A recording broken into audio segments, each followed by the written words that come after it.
సిద్ధేశ్వర ఆలయం ప్రధాన అర్చకులు సురేష్ కుమార్ గారు మనతో ఉన్నారు. ఆలయంలో ఉండేటువంటి గొప్పతనం కానివ్వండి, ప్రతి కార్యక్రమం గురించి చాలా చక్కగా అందరికీ అర్థమయ్యేలాగా వివరిస్తూ ఉంటారు. ప్రస్తుతం ఈరోజు కార్తీక పౌర్ణమి విశిష్టత కానివ్వండి, ఇక్కడ జరిగినటువంటి పూజల గురించి ఆయన అడిగి తెలుసుకుందాం. నమస్తే అండి.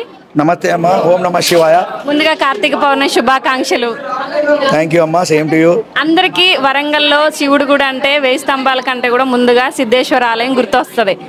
స్వయంభూగా స్వామివారు వెలిశారు. ఈ ఆలయం యొక్క గొప్పతనం, ఈ రోజు కార్తీక పౌర్ణమి రోజు స్వామివారికి ఎలాంటి పూజలు చేశారు? ఓం నమ శివాయ. ఈ స్వామివారు స్వయంభూగా అంటే మనకు తెలుగు రాష్ట్రాల్లో ఆంధ్రాలో శ్రీకాళహస్తికి ఎంత విశేషం ఉందో తెలంగాణలో ఈ యొక్క దేవాలయానికి అంత విశేషం ఉంది. అంటే పడవర ముఖద్వారం రెండు రాష్ట్రాల్లో అది అక్కడ కాళహస్తి, ఇక్కడ సిద్ధేశ్వరుడు. స్వయంభూ లింగం పడవర ముఖద్వారంను భక్తులు వాయులింగంగా కొలుస్తారు. వాయులింగం అంటే ఎటువంటి దోషం ఉన్నా, ఎటువంటి తీరని కోరికలున్నా కూడా ఈ స్వామికి ఒక చెమ్మె నీళ్ళు పోసి వాళ్ళ కోరికలు స్వామివారికి విన్నవించుకున్నట్టయితే ఆ కోరికలు తీరుతాయని చెప్పేసి మన పురాణాలు ఉంది. అంటే అంత పవిత్రమైన దేవాలయంగా భక్తులు భావిస్తారు. ఈ సిద్ధేశ్వరుడు క్రీస్తు పూర్వం వెలిసినటువంటి దేవాలయం. అంటే స్వయంభూగా క్రీస్తు పూర్వము వెలిసి స్వామివారు ఉత్తరముఖంగా ఉంటాడు. 4 గుట్టల మధ్య ప్రకృతి రమణీయంగా స్వామివారు వెలిశారు. ఈ దేవాలయంకు పూర్వం నుండి ఒక నాగేంద్రుడు కాపాడుతుంది. అది ఇప్పటికి కూడా సంచరిస్తుంటుంది. మన ఇంకో విశేషం ఏంటంటే మనకు సంవత్సరానికి 3 రోజులు సూర్యకిరణం పడుతుంది. భాద్రపద మాసంలో సంవత్సరానికి 3 రోజులు సూర్యకిరణం. అంటే సూర్యకిరణం అంటే మనకు హిందూ శాస్త్ర ప్రకారం మనకు కనబడే దేవుడు ఎవరు అంటే ఆ సూర్యభగవానుడే. ఆ సూర్యభగవానుడే వచ్చేసి స్వామివారిని దర్శించుకుంటాడంటే అంత పవిత్రమైన దేవాలయంగా భక్తులు భావిస్తారు. ఈ దేవాలయం కార్తీక మాసంలో ప్రతి ఒక్క భక్తుడు అంటే 30 రోజులు ప్రత్యేక అభిషేకాలు నిర్వహిస్తాము. అన్నాభిషేకం అంటే ఏ దేవాలయంలో కూడా లేని విధంగా అన్నాభిషేకం అంటే ఇప్పుడు అభిషేక జలం అయితే స్వామివారికి అభిషేకం ఎలా విసర్జన చేస్తామో ఈ యొక్క అన్నంతో కూడా స్వామివారికి అభిషేకం నిర్వహిస్తాం. అంటే అంత పవిత్రమైన అన్నాభిషేకం చేసి అది కార్తీక పౌర్ణమి అనగా ఈరోజు సాయంకాలం ప్రదోష భోజనం అంటే 30 రోజులు భక్తులు ఉపవాసం ఉంటారు కాబట్టి సాయంకాలము ఆ అన్నాభిషేకం చేసినటువంటి ప్రసాదము భక్తులకు ప్రసాదంగా పెడతాము.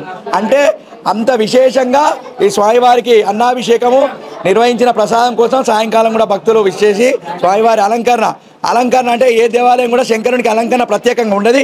ఈ యొక్క దేవాలయం కూడా ప్రత్యేక అలంకరణ కూడా ఒక విశేషము.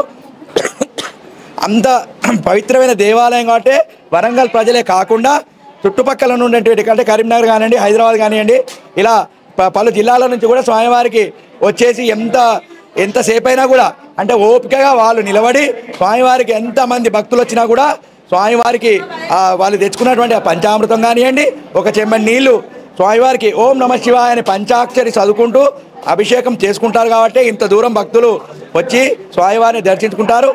ఈ కార్తీక మాసం పౌర్ణమి రోజు 365 భక్తుల కట్ట వెలిగిస్తే వాళ్ళ సౌభాగ్యము కానీ పిల్లల ఆరోగ్యం కానీ స్వామివారు అంటే ఈ కార్తీక మాసం శివకేశవులకు ఎంతో విశేష మాసం కాబట్టి ఇద్దరు సమానంగా భక్తులకు దీవిస్తారని మన పురాణాల్లో ఉంది. అంటే ఇప్పుడు మనం చూసుకుంటే మీరు నాగబంధనం అన్నారు. ఇప్పటికి కూడా స్వామివారి దగ్గరికి నాగబంధనంలో ఉన్నటువంటి పాము వచ్చి వెళ్తుందంటూ కూడా చెప్తూ ఉంటారు. కొన్ని మనం ఫొటోస్ వీడియోస్ కూడా చూసాము. ఈ దేవాలయంకు నాగబంధన అంటే ఈ దేవాలయం చుట్టూ పంచనాగబంధనం ఉంది. అంటే దేవాలయం చుట్టూ నాగ విగ్రహాలు ప్రతిష్ఠ చేసి బంధన చేశారు.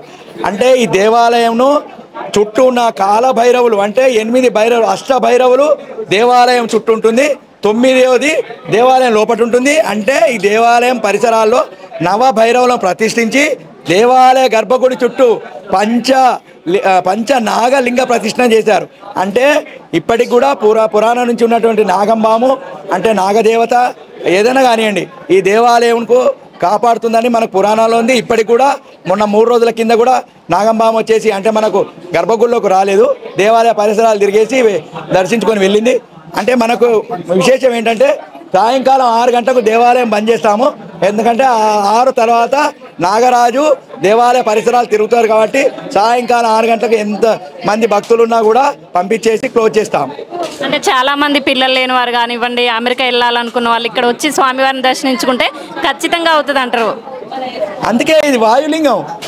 కళ్యాణం కాని వారు పిల్లని కాని వారికైతే ఖచ్చితంగా మంగళవారం నాడు మిథున సర్ప నాగేంద్రుడు అంటే జంట నాగులు, వరంగల్ జిల్లాలో జంట నాగులు ఎక్కడ లేదు, ఇది ఒక్క దేవాలయంలో జంట నాగులు ఉంది.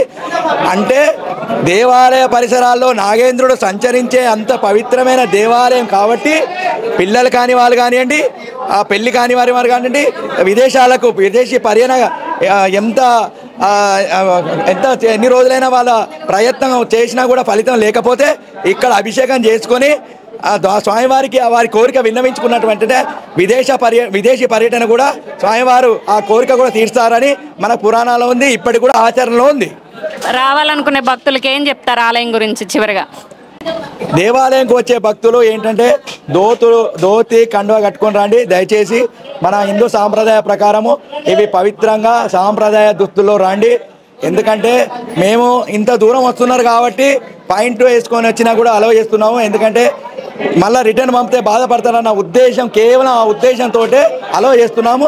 కానీ మీరు సాంప్రదాయ దుస్తులతోటి అంటే కండువ కానివ్వండి, లుంగి కానివ్వండి, ఏదో ఒకటి ఇంటికా నుంచి వచ్చి కట్టుకున్నా పర్వాలేదు, దేవాలయంకి వచ్చి కట్టుకున్నా పర్వాలేదు. ముఖ్యంగా మహిళలు ఈ జడ వేసుకొని రండి, ఇరబోసుకొని వస్తున్నారు. అది ఏంటి అంటే గర్భాలయంకి వెళ్ళి వాళ్ళు దండం పెడుతున్నప్పుడు వాళ్ళ ఒక్క ఇంటికన్నా కూడా లింగం మీద పడుతున్నది. అది మహాపాపము. మేము ఎందుకంటే మీరు బాధ పెట్టొద్దన్న ఉద్దేశంతో అదేం అంటలేము.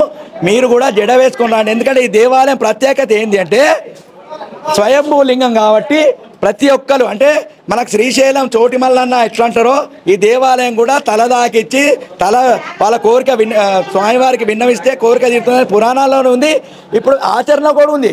అందుకే ప్రతి ఒక్క మహిళలు కూడా గాజులు బొట్టు వేసుకొని స్వామివారిని దర్శించుకోగలరని మా యొక్క మనవి.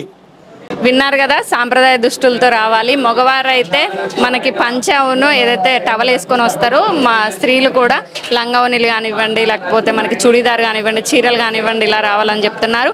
ముఖ్యంగా మన ఆలయాల సాంప్రదాయాన్ని మనం కాపాడుకోవాలంటూ కూడా చెప్తున్నారు. ఎక్కడా లేనట్టుగా స్వామివారి లింగాన్ని తాకుతూ ఇక్కడ అభిషేకం చేసేటువంటి గొప్ప అదృష్టం ఈ ఆలయంలో భక్తులకు దొరుకుతుంది. కాబట్టే తెలంగాణ కాదు చాలా రాష్ట్రాల నుంచి కూడా ఇక్కడికి వచ్చి స్వామివారిని దర్శనం చేసుకుంటూ ఉంటారు.